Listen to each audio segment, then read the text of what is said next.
Hello once again, ladies and gentlemen. Can we talk about Jem and the Holograms? We're here again. Your favorite CWTAJ, your favorite podcast about a pink lady, your favorite people. Can we talking about it? Or we're not. You know, we might not be your favorite. And I'm fine with that. That's okay. You're entitled to your opinion. That's fine. All I know is, this is the Can We Talk About podcast, and we are taking a deep, microscopic, almost too detailed and nitpicky look into the amazing Technicolor nightmare world of an 80s girl band and their rivals, another 80s girl band. This nightmare, of course, not Clash, but 80s cartoon air quotes classic Jem and the Holograms. I do have a problem with us not being everyone's favorite Can We Talking About podcast. Does that mean we're good podcast, bad podcasting it? Yeah, you'd be... I come in, it's like, no, it's okay, it's fine. You could like a different podcast. You come in and you whap them over the head and you're like, well, listen to this, it's funny! I punch them in the head and go, 5 stars! I am one half of the greatest tag team of all time. My name is Joe. I'm Kristen, and also Xavier Woods. Whoa, nice. You're hiding up, down from me. Why are we going to send him the podcast? Why can't you bring some of that viewer base over here? Where are we going to get him to listen to our podcast? I was thinking about it recently when he posted the picture with Jem's voice actress. That might be a good idea. I know that during WWE pay-per-views, his DMs are open, so... Ooh. There happens to be a WWE pay-per-view on tonight to sort of date this. It's okay, we're running low on our buffer. It won't be as weird as usual. You're right, it'll only be like a week and a half. But we are experiencing Jem and the Holograms via Shout Factory's Jem and the Holograms, a truly outrageous complete series box set, and the wonderful world of Netflix. Kristen, do you mind giving the listeners an update on Netflix? Netflix is a video streaming platform where you can pay a monthly subscription in order to view videos. In order to view Jem. Is that what you wanted? Well, yeah, Jem specifically. Don't watch anything else. I thought you wanted me to explain what Netflix was. No, it's a Jem service platform. Jemflix. Jemflix, there we go, perfect. And speaking of Jem named after things, this week we have part 1 of the Jem Jam. The Jem Jam. The Jem Jam. I refer to it as the Jem Jam throughout. Where Jem herself gets all the famous rock stars of 1986, or at least their Costco off-brand duplicates, and their, not songs, in for the performance. Also, we don't have any music from Jem this week. We don't have any music from the Misfits this week. We don't have any music from Jem and the Misfits this week. They don't do a song together or anything, but there's still music. This is your orphan plot episode warning. But here's the thing, Kristen. We had orphan plots before, and all of them were terrible. This one's not too bad. That's true. This episode is, weirdly engaging in a way that I guess is a result of it being a Christy Marks episode. Right. Well, Christy Marks wrote the music awards, too, and that was terrible. Okay, good reaction out of you. All right. Yeah. All right, well, you know what? Let's get into the orphan plot, I guess. We'll play the theme song. I'm okay with that.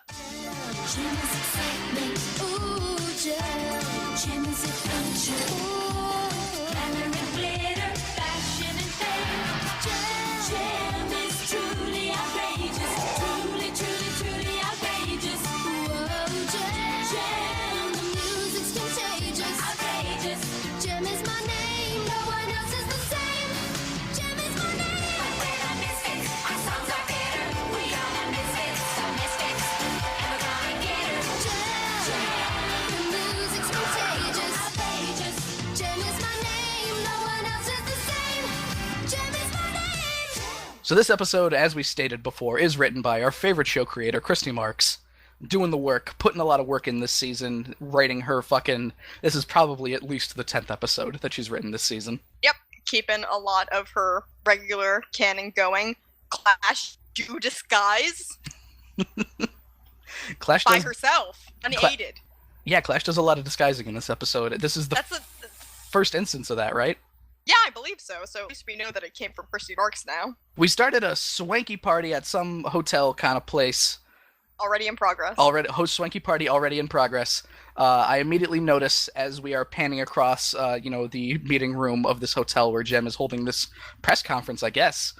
Chrissy has, a tray with drinks on it, so we've got orphan labor in the first 15 seconds. Yeah, and what's even worse is they're all wearing matching orphan labor uniforms in this episode, too. They've got pink blazers and a blue and white striped shirt, horizontal striped shirt on underneath that, and all of the orphans are doing this, not just Chrissy. Thanks, Shayna. For the outfits, I assume. Not for. I thought you were saying Shayna was in charge of delegating orphan labor. No, but I can't think of where else they would have gotten those uniforms. So Jerica approaches Rio, kisses him on the cheek, and then nothing really comes of that. It's just we get Lindsay like catcall whistling at them. Lindsay negs them. And we get a shot of Lindsay standing with Dance, who doesn't say anything in this episode, thank God, and some dude. You want to know the craziest thing in the universe? What is that, Kristen? Despite her nutso hair, I did not notice Dance at all. Well, I was too busy looking at Lindsay in her weird knee-length big skirt get-up with the headband. I'm thinking, God damn it, Lindsay. For this swanky party, and she's still dressed like a VJ. Yep. She can't get out of the VJ mode. She's just in it constantly. Oh yeah, also, when they hear the catcall whistle, Rio's like, well, there's only one person that could be, like, they're best buds with Lindsay or something. Also, like, they know Lindsay's some kind of weird kiss pervert. I mean, as we've seen, it's basically that Lindsay and Jem are best friends at this point, outside of the holograms. It probably goes the holograms, video, and then Lindsay. Yeah, also she's Jerica right now, so that's just her being double creep. There's also some dude standing with Lindsay and Dance who I thought was going to be important later in the episode. He has like a really... I don't know if he's a character we've seen before. He's some dude that I don't think shows up again. It's just some dude dressed really, like, weird enough to be a character in the show, standing with Dance. I'm in the background! Also, for a very large part of this, I thought that they were in Starlight Mansion. So when it cuts to the Misfits, I'm like, they're hiding in a room in Starlight Mansion? That's why it has to be at the hotel, because it's just like, how am I going to get the Misfits in here? Yeah, so also, as we see that Bonnie is taking people's tickets, the people who were invited at the door, I suddenly realized that I remember this episode. Because something terrible happens to Bonnie. Oh, something amazing happens. Something that confirms that Clash is a living nightmare. Yep, she's the worst person in the series. So Jem apparently has a big announcement to make, and like you're saying, Bonnie is taking tickets at the door. We see Roxy kind of scoping out what's going on from, like, a door across the room, and this is where you'd be like, wait a minute, are they in Starlight Mansion? What's going on here? Yeah. So they're making some kind of plan to mess things up, so Tech Rat's there wearing a very bad-fitting suit. Looking gross. Eric's slapping him over the head. I told you to go to the tailor. Why can't you have a tailor suit like I do? And he's like, but Dad! Don't touch me. Don't touch me, Dad. I don't want the tailors to touch me, Dad. And Tech Rat is basically just... Tech Rat, I don't know, I don't understand where this comes from, but Tech Rat's just like, hey, you want a gimmick? Here's one. I don't know why I'm giving Tech Rat the zipper voice, too. No, it's your zipper voice. Don't wound me anymore. Yeah, you want a gimmick? Here it is. I got it. Don't touch me. And Tech Rat's gimmick is apparently just a camera. The super... I mean, again, okay, I don't know the state of technology in 1986.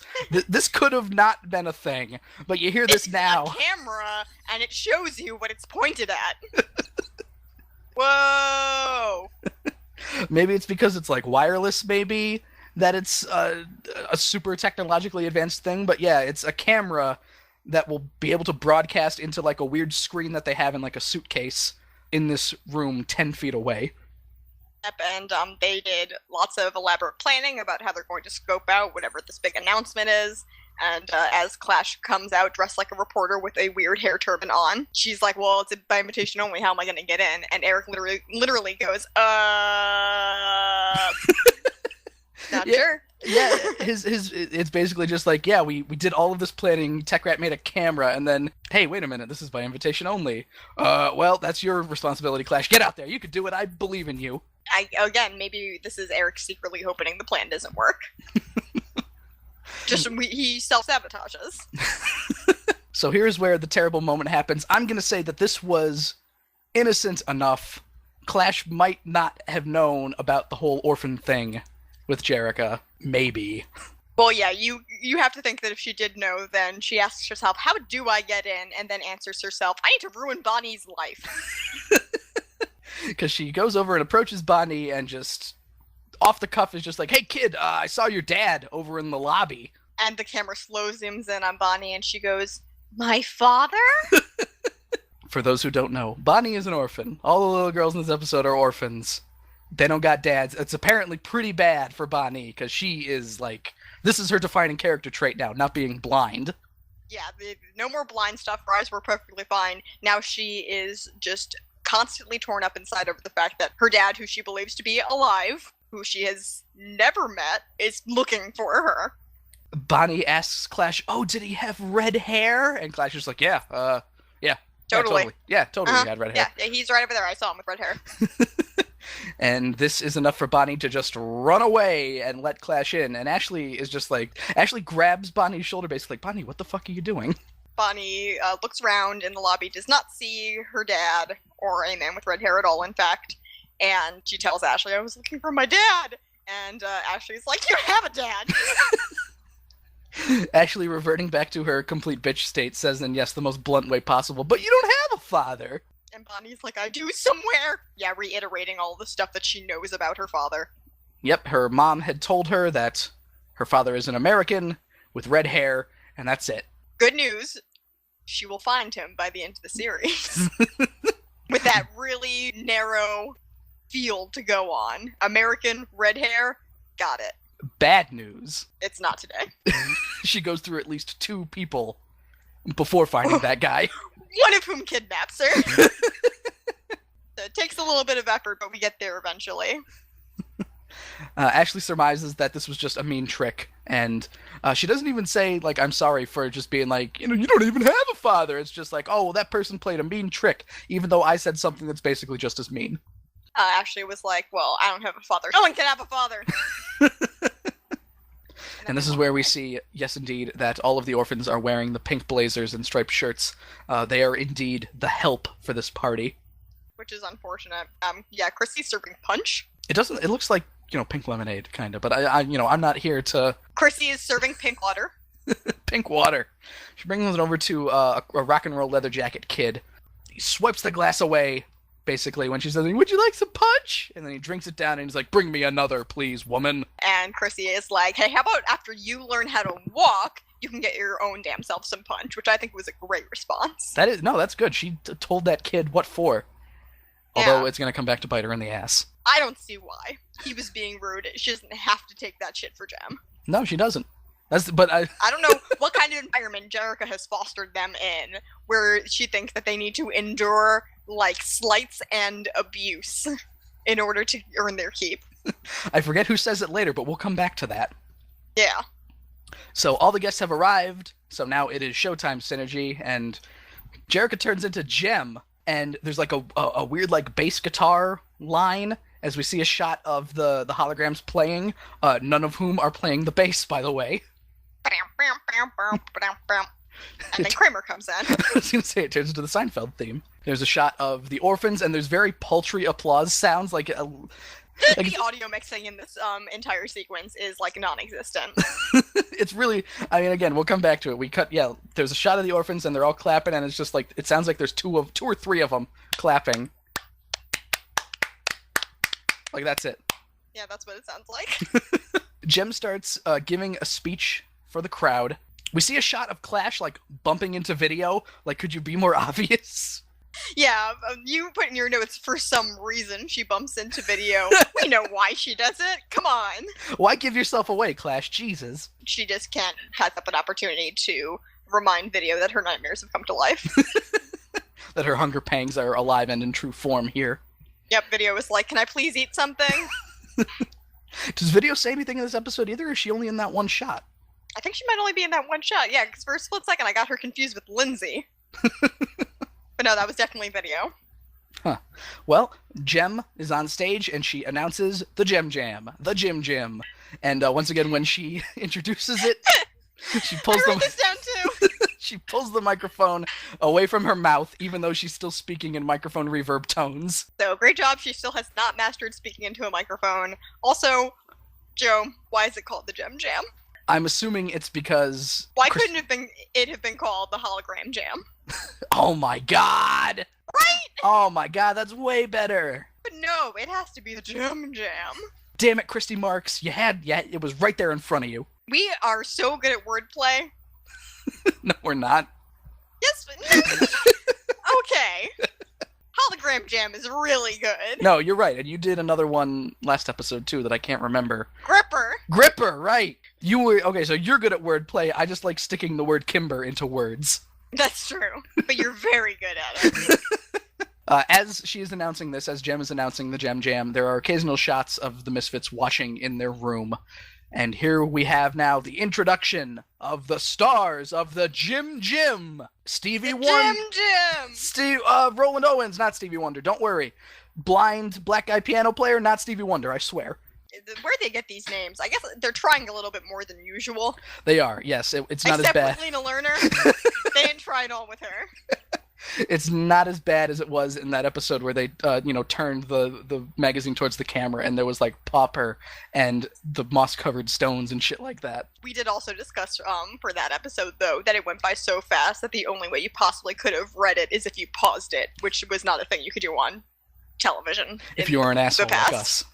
Yeah, exactly. When Roland Owens comes out, Mr. Stevie Wonder, Mr. Not Stevie Wonder, we get what sounds like stadium applause at this point. So compare that to... we get that compared to, is this just what... Are people tired of seeing Jem and the Holograms that the only people who want to clap for them are the orphans? Probably. They're like, oh, why'd you call it the Jem Jam? Because it should have been the Hologram Jam, damn it. Ugh, whatever, and Kimber's in the audience leading these whispers. It was my idea. I wanted to call it the Hologram Jam. The Hologram Jam. Roland Owens goes over and plays some hot piano licks, so there's absolutely no questioning that he is Stevie Wonder. Because he was blind and at a piano. Because he was blind and at a piano, yes. And dressed like Stevie Wonder would be, because he could be Ray Charles at that point, too. That's true. So next we have Mr. Lips and Hips himself, Ron Cox. Excuse me, not Mick Jagger, Ron Cox. So... not Mick Jagger goes over to the microphone and his way of introducing himself is wiggling really creepily and then going, "Yow!" Yeah, like Mick Jagger. I'm pretty sure Mr. Lips and Hips is a nickname for Mick Jagger. You wrote down in your notes Mr. Lips and Hips and Dicks. His last name is Cox. That's true. You know what? Now I see the connective issue. And we have the First Lady of Soul, Lena Tina Turner. No, not Tina Turner. Lena Lerner. Lena Lerner. Was that a Tommy reference? Yes, it is. I thought so. Tina Turner was the acid queen in Tommy. I know a little bit more about it than I would usually, with your references that are not totally in my wheelhouse. We did go to the Rock and Roll Hall of Fame during a Tommy exhibit when I was definitely way too young to know anything about Tommy. Same thing with The Wall, so thanks, Mom. Yep. Always fun. We heard Pinball Wizard about 90 times, and I wanted to die. Yeah, I'm glad that eventually wore off, because that's a great song. Pinball Wizard's a good song, yes. We also have the introduction of Lena Lerner's son, Dominic, who moonwalks. Sure! And as it turns out, this was Rock and Roll Leather Jacket Kid who accosted Chrissy before. So she is all of a sudden going, oh shit. I said a mean thing to a famous guy. To a famous lady's son. Not even a famous guy. True, and he was mean to her first. And there is one star who couldn't be with us today. The spectacular Madonna. Luna Dark. Not Madonna. Luna Dark. They had like a waist-up, full-size poster of her behind a curtain that they showed off, and you know what that reminds me of, Joe?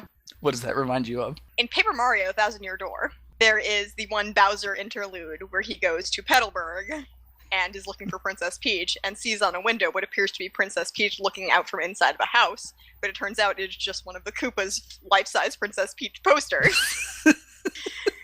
He screams that he would rather die than let Bowser get his poster and rolls it up and runs away.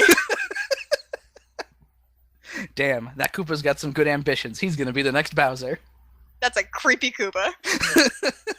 We cut back to the Misfits, who are basically wondering, how the hell did Jem put this concert together? How did she get all of these talents? Why did they name Madonna Luna Dark? I don't know, is the short answer. I, can't think of anything. I actually read that they wanted to have her named Cherry Bomb, I believe, but they weren't allowed to do that, I think. And then that was why it changed to Luna Dark. Not like Cherry Bomb is much better compared to Madonna. No.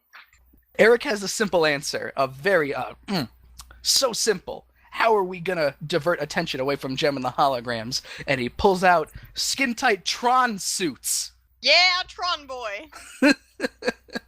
And Stormer reacts to this with a very flat, are you serious? Good question, Stormer is what I wrote. And we cut back to Jem, who apparently didn't want to announce the person who's not there with them last, because she's just like, and here he is, the king of rock and roll, Elvis, no, Bruce Springsteen, fuck, Johnny Deacon. Who is this supposed to be? Bruce Springsteen. Okay, I couldn't tell. You can tell because he's got the jeans and the headband. Oh, I wasn't paying attention. I'm used to seeing the headband in the back pocket. Oh, yeah. That would have gotten it for me. Then why didn't they call him the boss of rock and roll? That's a very good question, probably because I don't know if he has Is that too obvious? I mean, fuck, Mr. Lips and Hips, Ron Cox. Nope, that's fine. Can't call him the boss, though. Can't call him that. Nope, trademark. It could be, I don't know, actually. Also, we already have a Bruce Springsteen alternate in this universe, and his name is Bruce Fallstein. Oh my god. The rock fashion book said so. They're gonna meet. Or no, In Search of the Stolen Album said so. They're gonna meet at one point in the Jem Jam Part 2, and they're gonna touch hands and then get, like, absorbed into each other, and the universe They have to fight to the death. Knife fight on a stone bridge. There can be only one. As Johnny Deacon comes out, he is also playing on a very oddly shaped guitar. That isn't making any noise. It's supposed to be a acoustic guitar, but it is drawn so poorly, and it's also gigantic, he may as well be playing a fucking stand-up bass. Yeah, it looks less like an acoustic guitar and more like the Joy of Painting artist palette, like a huge one with a neck on it for some reason. With a very small neck from what I remember, but yeah, it's either perspective is fucked, or they just don't know how to draw guitars, which I forgot how to draw guitars! I'm fine with either, honestly.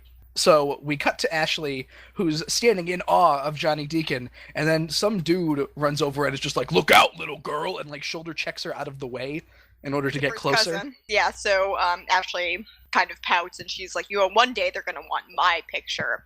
And I wrote down, so suddenly this episode is about Ashley's feelings. and it turns out, yeah, kind of. And Ashley begins to dream of glamour and glitter, fashion, and being the cheat. That's true. She conceives homestarrunner.com. She is the mother of the Brothers Chaps.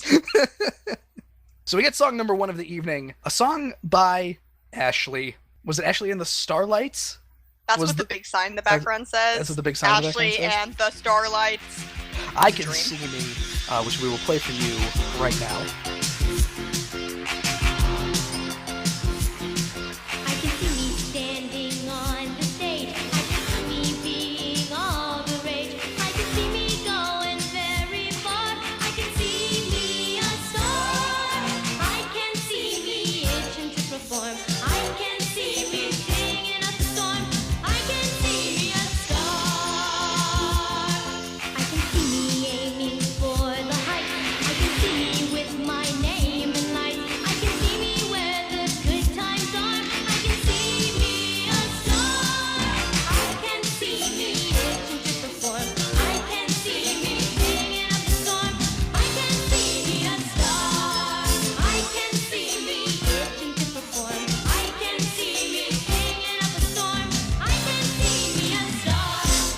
So after just a little bit of listening to Ashley singing, I wrote, "Stick to your day job, Ashley." Also worth pointing out, this music video, if you do not watch the episode, is filled with imagery of the Starlights being, oh god, here we go. It's Ashley, Deirdre, Layla, and who the hell is the other one? Becky, the one with the brunette hair. Is it the blender one? The blender one, yes. The one who... The blender. I forget what episode it was with it was the introduction of Tech Rat, so it must have been the Music Awards Part 1, right? Mm-hmm. Yeah, so the point is, no Bonnie. No Bonnie, no Chrissy. The other two important ones aren't in the band. Ashley doesn't like them very much, but she likes Deirdre. I guess she's already learning guitar, so... Yeah, Deirdre's playing guitar, Becky is the Kimber playing the keyboard. They're playing the exact same instruments that the holograms have, too, by the way. Except, nope, I was gonna accept there's 4 of them, but there are 4 holograms and Jem. I always forget that Ray is the 5th one. Season 2. We're getting close.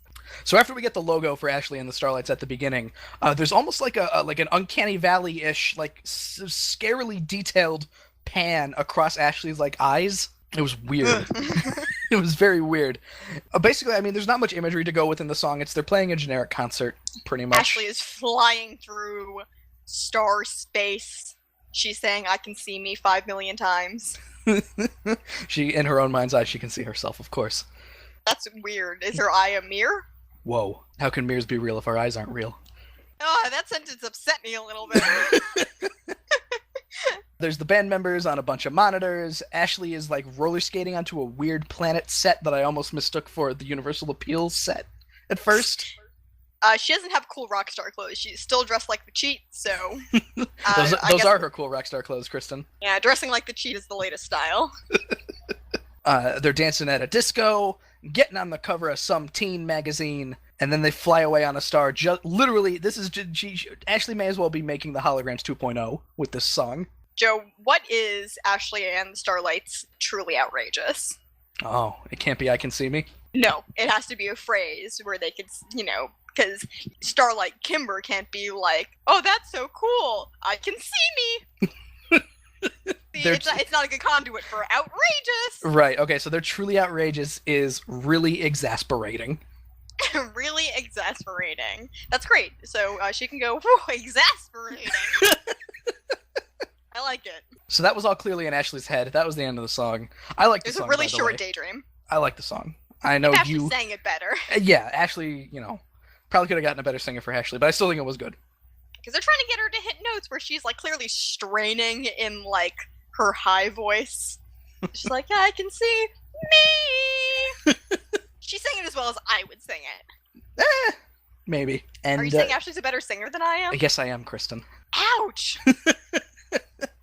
Let's move on then. We come back to the party. Jem explains that Lunadark will be joining them in a few days' time. At this point, the Misfits wander in their Tron suits, announcing themselves as the new, improved Misfits, and they're shooting fucking lasers all over the place. Yep, and they're pretty, like, close. They're close in the frame at first, so it looks totally, like, as good as those laser suits could look. I don't want to say good. But Jem gets very indignant very quickly, and do not like the party crashing, so Bruce Springsteen is like, you invited them? And Jem was like, we absolutely fucking did not! They're not invited to participate in our charity concert! And here is where Jem walks over all in a huff and is like, Pizzazz, this party is by invitation only! And Pizzazz goes, we invited ourselves, and that's called a loophole. Yes, it is. If they didn't want the Misfits to come, it should have said, by invitation only, by Jem and the Holograms.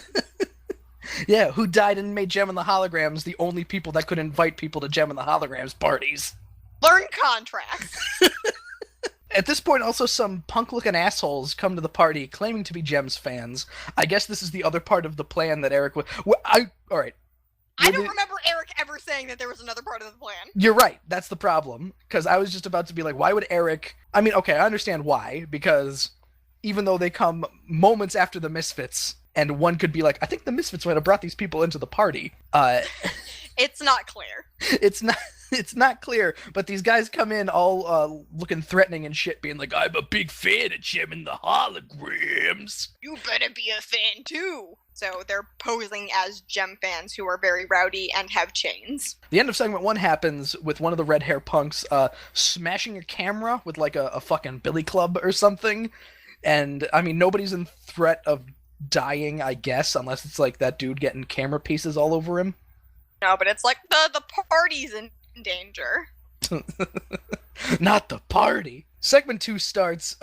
Here is where I started putting that everybody starts announcing things very loudly. In at least in this scene and the next just about. It starts with Pizzazz announcing loudly, wow, you sure have some creepy friends, Jem of Jem and the Holograms fame. I can't believe you invited these chain men to your gym, Jim. Chain men. That's kind of what some of them are. True, you're right. Chain men and smashmen. Smashmen and chainmen, yes. Jem isolates an entire demographic by saying loudly that they are no friends of hers. Yeah, the ruffians are still, they're just like breaking tables. And one dude, like, there's this weird moment where I know some episodes of Jem were animated by Toei, I'm pretty sure. And I don't remember who animated this, so excuse me if this isn't the correct reference. But at one point when the table breaks, a dude has like a full cooked chicken in his teeth, like gripping it, and the way that his face basically turns into a Getter Robo character, like the weird early 80s kind of anime fat guy face, if you know what I'm talking about, Kristen. When you describe it like that, I do know, even if I don't know the specific reference. That's creepy. I'm glad I didn't notice it. He turns into an anime before our eyes, is what I'm saying, so... Mm-hmm. So this party is really popping off. A man who was clearly voiced by Rio gets his camera stolen and about to be smashed by a man, and the guy with the camera, like, holds it above his head, and he goes, "You love Jem, don't ya?" And the man's like, yes, anything you say. He gets down on his knees like, "Don't smash my camera, I love Jem." Oh, I love my camera as much as I love Jem. The Misfits leave at this point, Stormer saying that, the Misfits are too delicate for Jem's rowdy fans. Also, once the frame does pull out a little bit, showing the Misfits in their Tron bodysuits, the lasers stop extending all the way out of the frame, and they just stop in midair, which is not how lasers work. No, it's not, but you try and tell fucking George Lucas that with a lightsaber, huh? Well, that's different.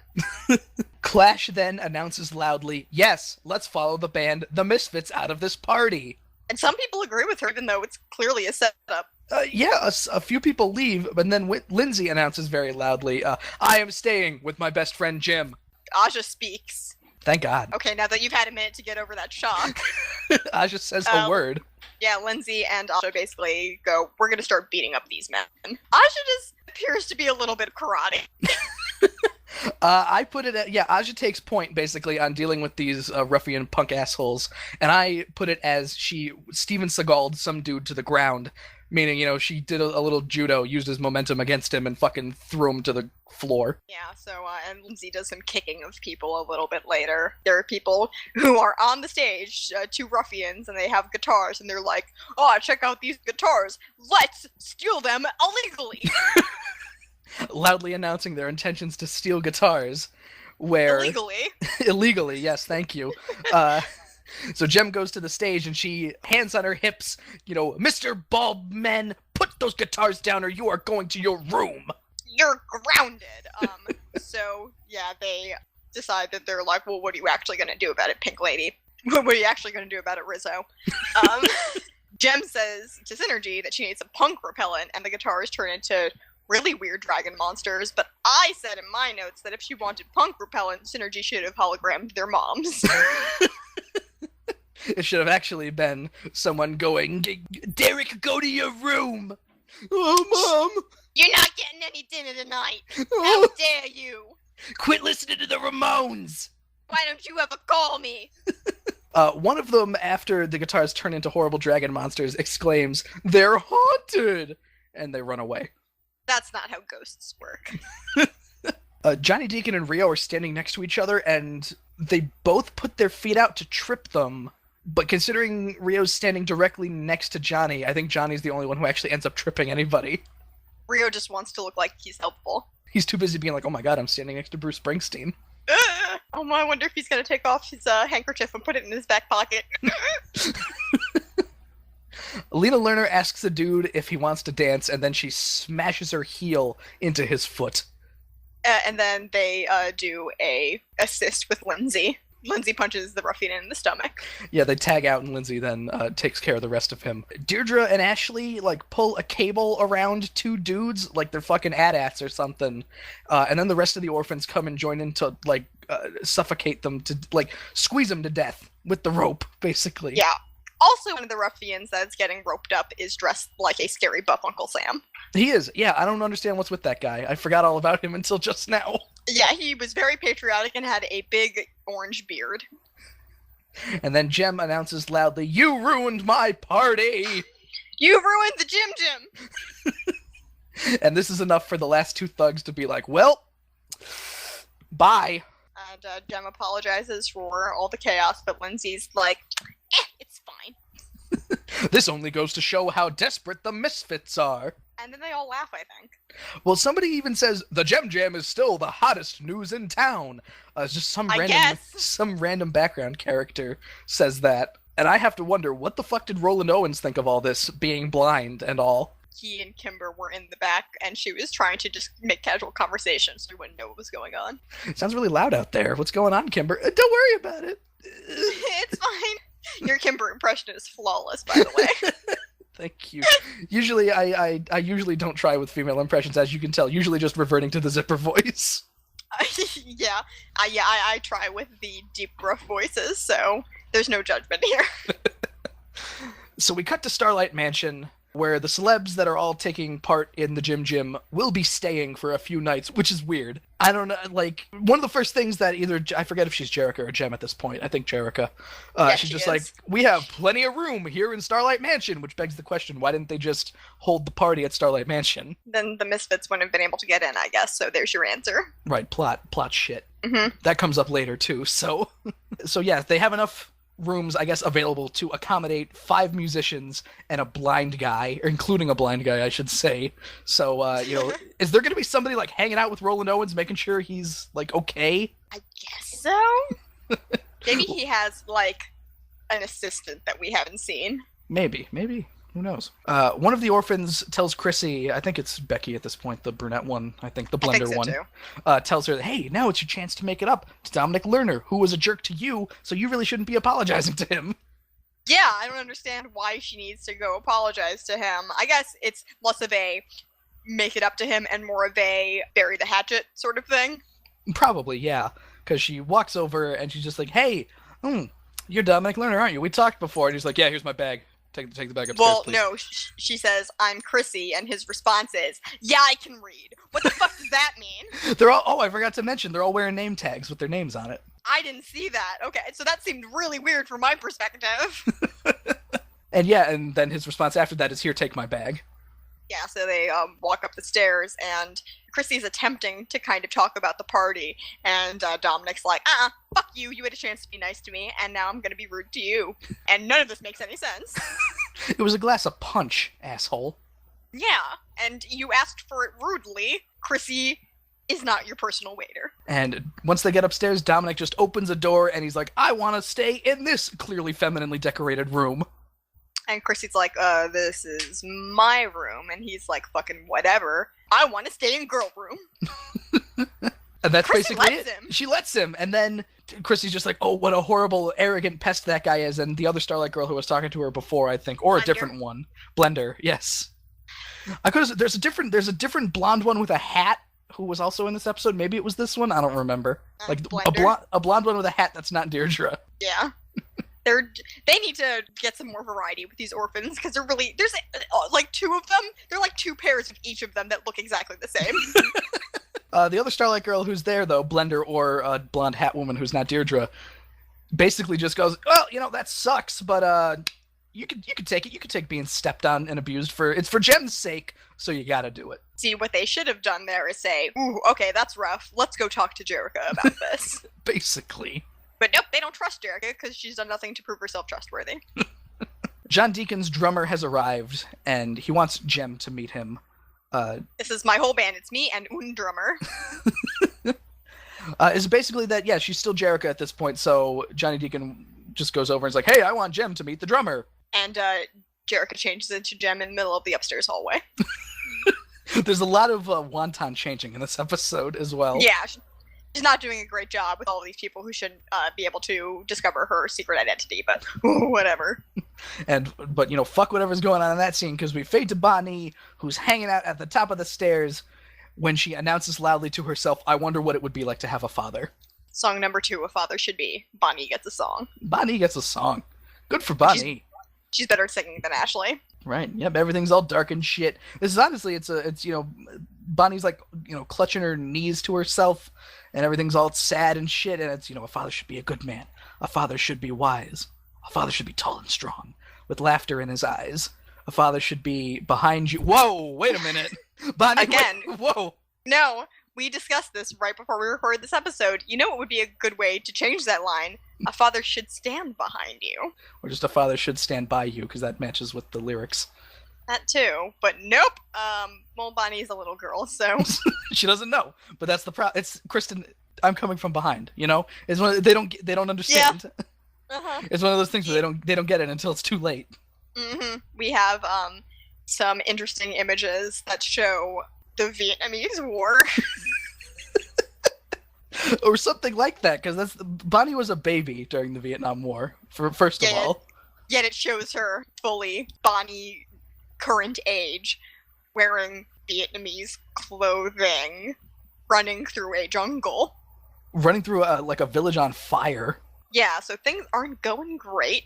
At some point when there is a music breakdown, it makes that weird ba-da-da-da-dun-dun sting. Like, remember, She's Asian. Bonnie is Vietnamese. So that was great of them. There's also imagery which probably they should have stuck to instead of burning Vietnam, which was like a knight on a horse who uses a lance to like slash the head off of a flower, and Bonnie's dressed like a princess. He should have slashed Clash's head off of her shoulders. Slash that would Clash. be slashed Clash. That's what you call revenge. Also, during the burning Vietnam sequence, she is rescued by a soldier who is shrouded in smoke and mystery, even though this didn't happen. And Dad! I don't know why Bonnie needs to think, like, yeah, let me just imagine what it would be like to be in fucking Vietnam as it's burning to the ground. Really wants a dad. She really wants a dad. And that's pretty much, the song. I have the comment here. These orphans... The two orphan songs in this episode, they had better songs than the fucking last few Hologram songs. They have more meaning to them than the last few Hologram songs have. You're right. It's when you're dealing with ahead of the game, I'm coming from behind, and fucking whatever else they sang. We wrote recently. songs about cars. It says nothing about who we are or our actual motivations. Just write a song about a car. Write a song about a boat. Set yourselves for adventure. I miss universal appeal. I do too. It also, as it's fading out, it has like a male voice going, Bonnie, Bonnie, and then it switches to Ashley's voice going, Bonnie! You're daydreaming again. They take her downstairs in her cute Bonnie pink, weird, dark pink shaped romper to go meet everyone. And then Mr. Drummer Man comes in, and holy shit, he got red hair. Bonnie's first reaction to Johnny Deacon's drummer, Randy James.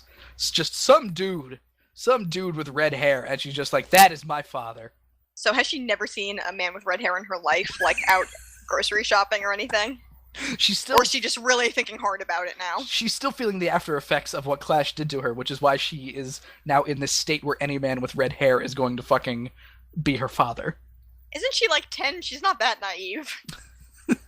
Kristen. I'm just saying. It's a cartoon. I'm just saying. She goes right over and like grabs his arm, and Jem, smooth as shit, Jem, smooth as ever, goes, oh, Bonnie, this is one of my, Jerica's foster girls. Smoother than a fresh jar of Skippy. And Randy James is immediately like, oh, Bonnie, that's Vietnamese, isn't it? And Bonnie is like, Dad, Dad, Dad, Dad, Dad, Dad.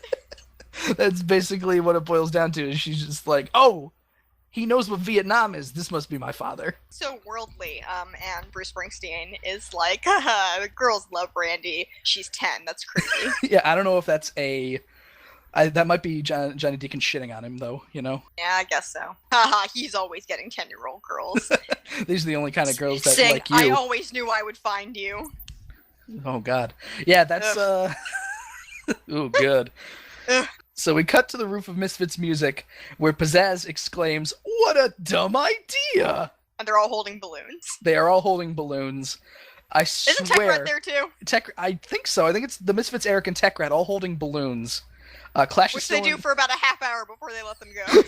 Clash is still in disguise as well, as they're hanging out on the roof. And I swear Eric is wearing what Bobby Bailey wore in Old Meets New. I got my Hawaiian shirt outfit on. I swear it's the exact same thing.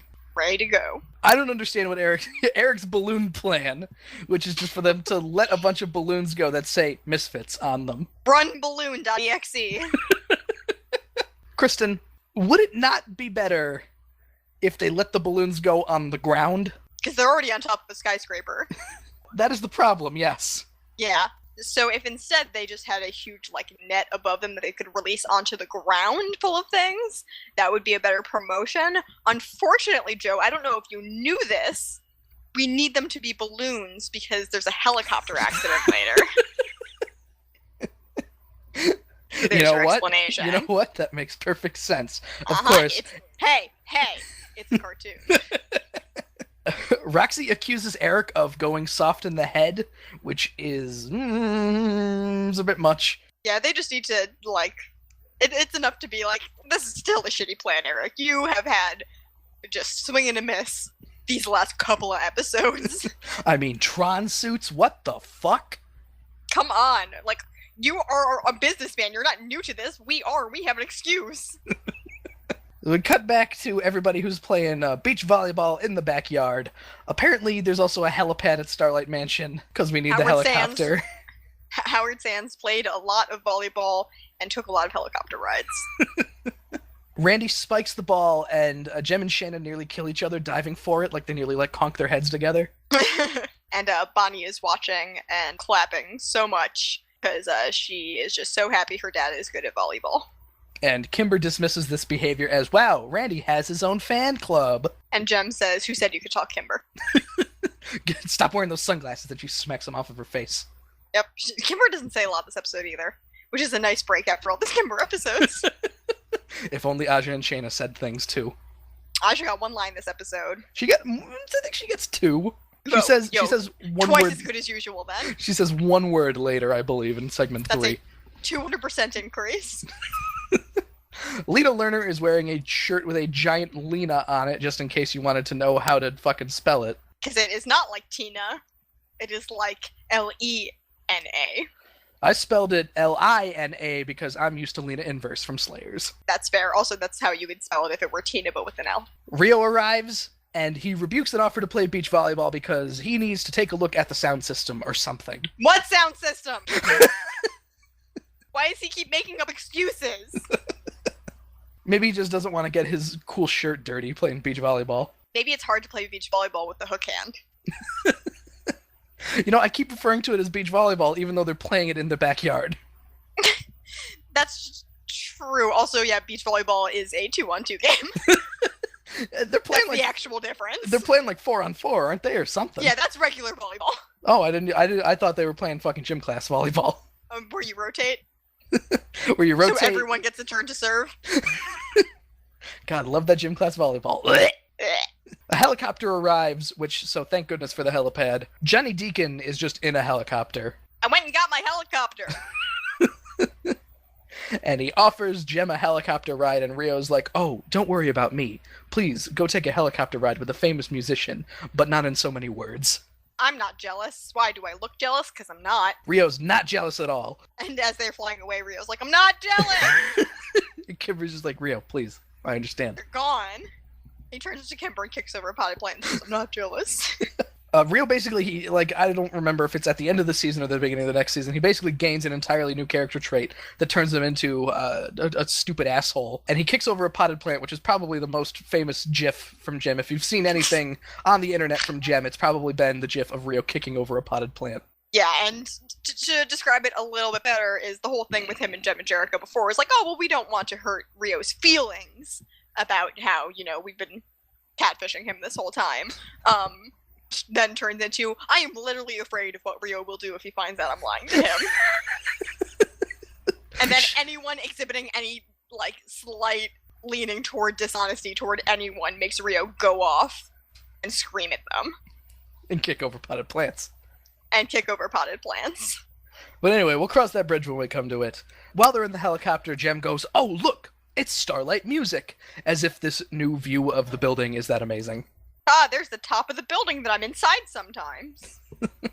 Johnny is kind of flying a little low, too, and the Misfits are still holding on to their balloons. Here's where we see the Misfits again, still holding on to the balloons. I don't know what they're waiting for. Eric is just like, fine, fucking let them go. Let's go, if you don't want to hold them anymore. They were waiting for a helicopter that they didn't know who was inside to crash down. Because what's better publicity than the Misfits release a bunch of balloons, or the Misfits kill a man releasing a bunch of balloons? That's front page. Yep, talk about coincidence of coincidences. The balloons start getting sucked into the jet intake of the helicopter, which is a thing, I believe. I don't know much about helicopters, but... I trusted that. It made sense. Yeah. Johnny exclaims, I lost power! We're going down! Ah! And segment 2 ends with the Misfits being threatened by a crashing helicopter. But luckily, there is a button inside the helicopter that is meant for popping balloons, specifically. A little robot hand with a needle comes out and starts jabbing at the balloons. Got it! Also, this was not the Misfits' fault. No, this is just, like I said, coincidence of coincidences. Yeah, they were flying in a helicopter low in the city. There could have been any number of things in the airspace there, just happened to be Misfits balloons. Johnny's like flipping some switches in there, and the propeller just like starts back up, and they narrowly avoid disaster helicopter. They narrowly avoid turning their helicopter into a disaster helicopter. Which is not as catchy as disaster boat, so that's No, good. no, it is not. Too many syllables. Yeah. We get a horizontal wipe back to the helicopter landing. The holograms all run over towards the helicopter because Jem is basically all draped over Johnny. Yeah, she looks like she's about to pass out, which is usually what happens when Jem has a near-death experience. And then he passes over to Rio, and he basically wears her like a shirt. Yeah, once again, Jem drapes herself all over somebody else. It happens to be Rio this time. And once again, not really doing the proper thing. Jem is acting like Jericho would in the arms of Rio, and basically going, "Oh, I was so scared, I'm never going to see you again." This is what we mean when we talk about there being like a literal roadblock toward Jem or Jericho having any actual character development. Because this kind of stuff has to happen. These kind of... Otherwise, Jem would seem like she doesn't have any emotions. Which the problem ends up being then all of these emotions that should be reserved for Jericho are also exhibited through Jem. So...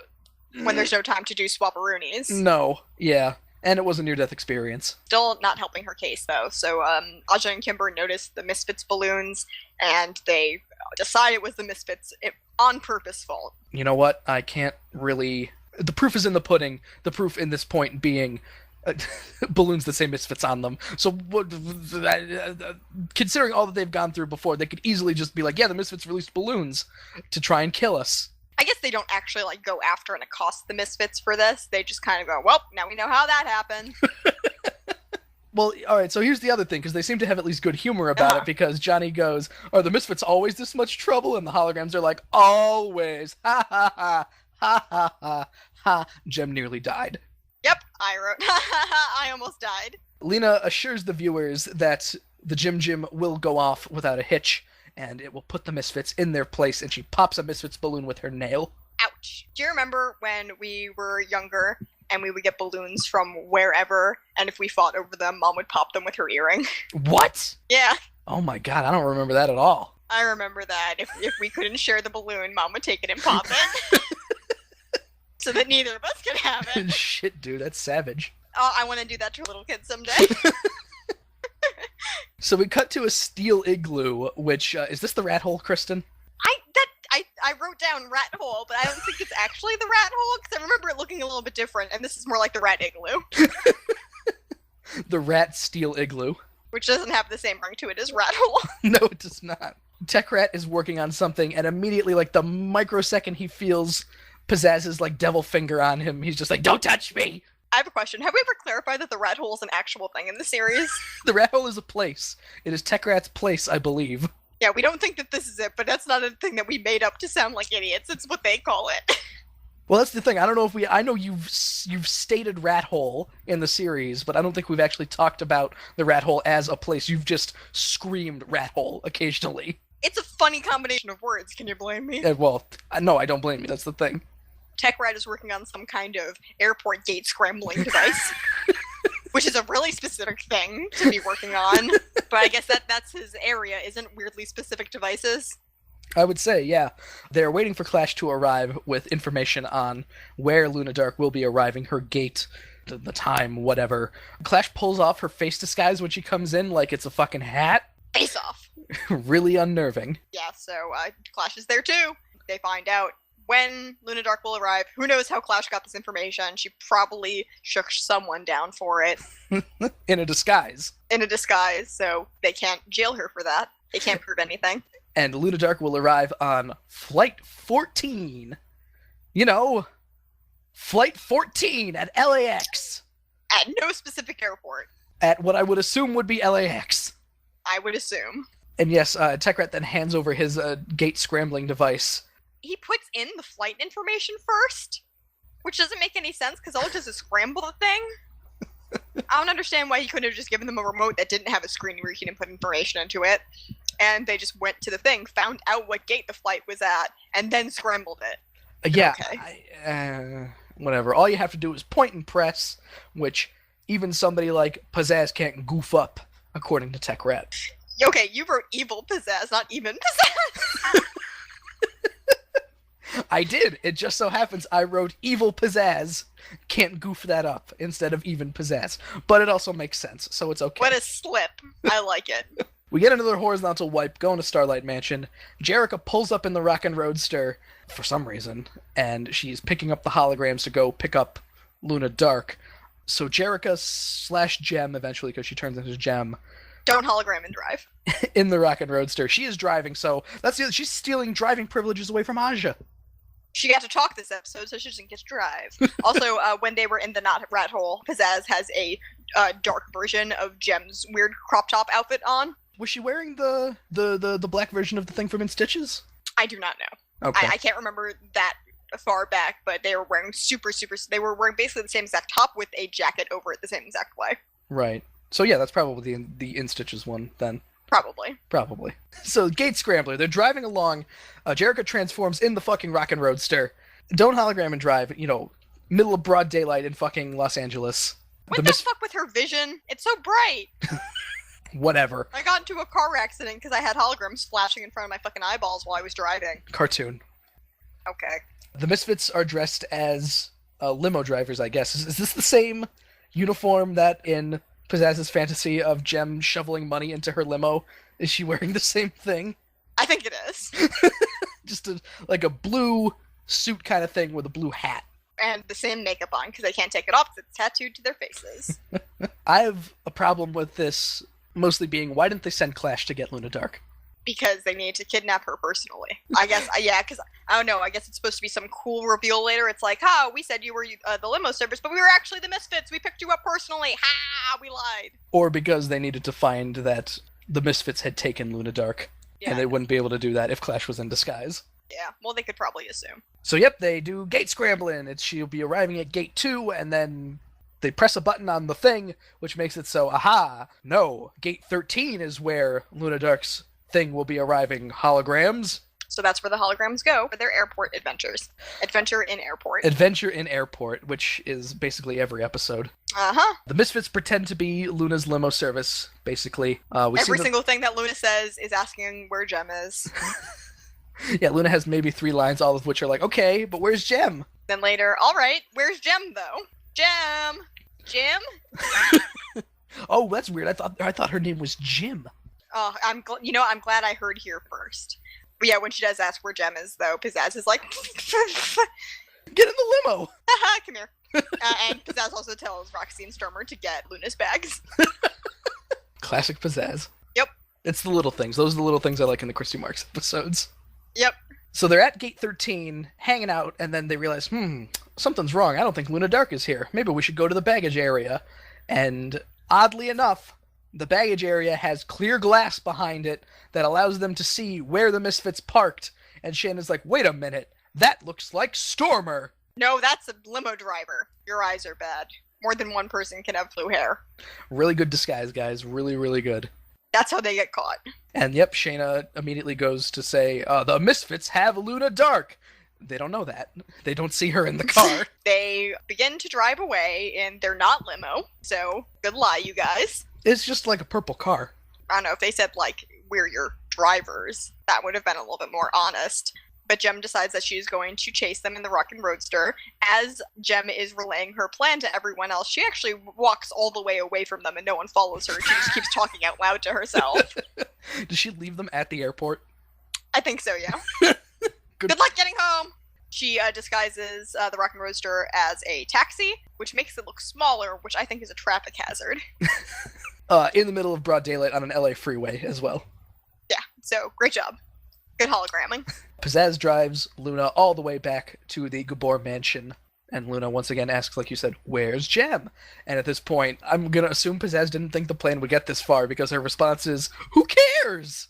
Or she thinks that's actually a acceptable response to that question, that anyone would be like, you know what, that's a very good point. Limo driver with scary makeup, who does care? Jem uses synergy to turn herself into Pizzazz at this point, which, I mean, alright, I guess you needed to be a taxi to follow their car without being like, well, wait a minute, isn't that the Rockin' Roadster behind us? We've had a big lack of hologram in this episode, so we have to do a lot of holograms really quick before the episode's over. Yeah, so she turns herself into Pizzazz, which also turns the taxi into the Misfits van, which we haven't seen in quite a few episodes. Still exists. Still exists. I hope they made a toy of that, because it looks like it should be a toy.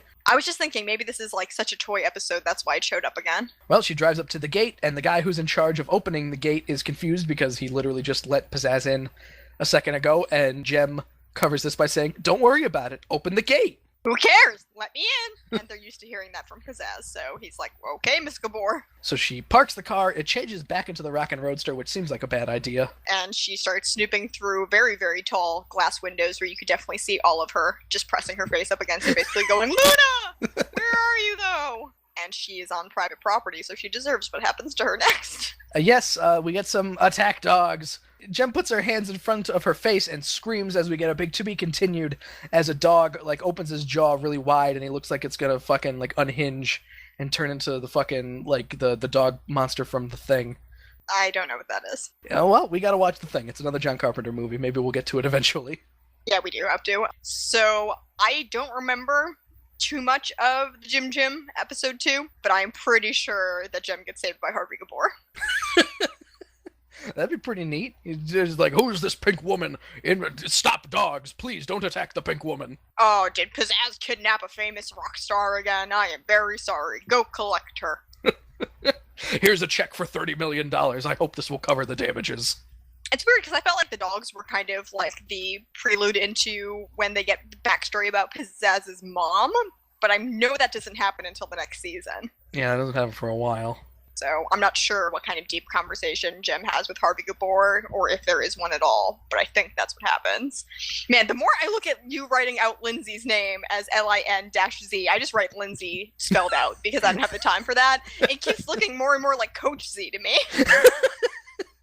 Sorry, I interrupted my own train of thought there, but I couldn't keep that in anymore.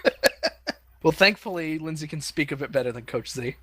Oh my god, how different would Jem be if instead of Lindsay sounding like Lindsay, she sounded like Coach Z? You did a great job there, Germ. Yeah, it'd be Germ and the Hologram. Coach Z wouldn't be able to say holograms.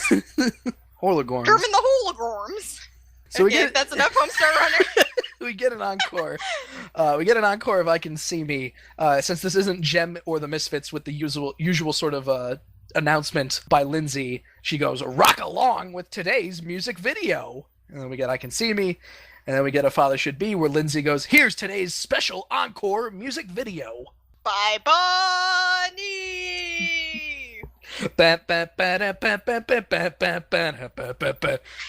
And then Bonnie goes, y'all ready for this? And that was my Bonnie impression. I don't know why I immediately went to that. The way that you'd said her name made it sound like she was being announced at a basketball game. Man, Bonnie is a busy little girl.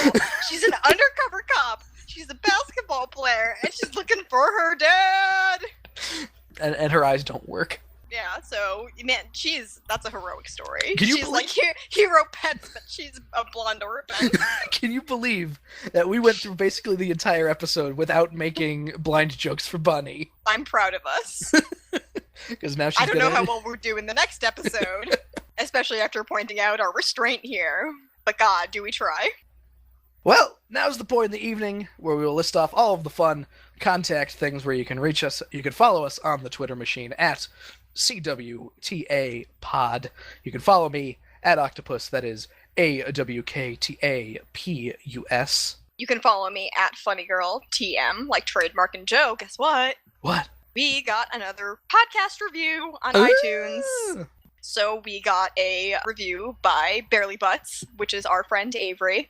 And it is Best Siblings, Best Podcast, 5 stars. They are the zipper and tech rat to my Eric Raymond in asterisk kissy noises. So I don't want to know if I am tech rat or zipper, and I don't think you want to know either. I mean, neither of those things are good to do, but I appreciate the 5 stars. You could find us on the iTunes, on the SoundCloud, on the Stitcher Radio. Leave a rating, give a review, do whatever you feel like, all that stuff, the fun reviews that we get, always nice. We will make sure to read out anything like that we get. Woohoo! You can reach us Gmail, cwtapod@gmail.com, where you can tell us about what a father should be and your own Costco celebrity discount versions concert that you're planning. Try to get Austin Creed to listen to our podcast. Next week, as we stated, Kristen, yes, it is the Jem Jam Part 2. I don't remember what happens. I know that, Gimme a Gimmick is a song in it. and I know that there's probably some more stuff between Chrissy and Dominic, and probably whatever's going on with Bonnie and Randy James, Red Hairman. He eventually has to break the news to Bonnie that he's not her fucking dad. Right. Is that where Bonnie gets stuck in the lion pit? It's a bear pit. A bear pit. I think it might be. I'm pretty sure the next episode is the one where Bonnie jumps into a bear pit. You see, I thought it was lions. Thankfully, it's not that bad. Whew. Yeah, thankfully it's just a bear. Thankfully, Bonnie gets murdered by just a bear. Rip in peace. And on that note, we'll have a moment of silence planned for Bonnie, death via bears next episode, much like we had for Zipper. Spoiler alert: Bonnie doesn't die. We're poking fun. We're not gonna have a moment of silence for her. She's a little girl. She'll be okay. She will live to look for her father 2 more times. Is it weird that I had the thought, she's blind, she won't hear it anyway? Yes, that is weird. Those are 2 completely different things. They are. Well, whatever. Well, join us next week for the Can We Talk About podcast. My name is Joe.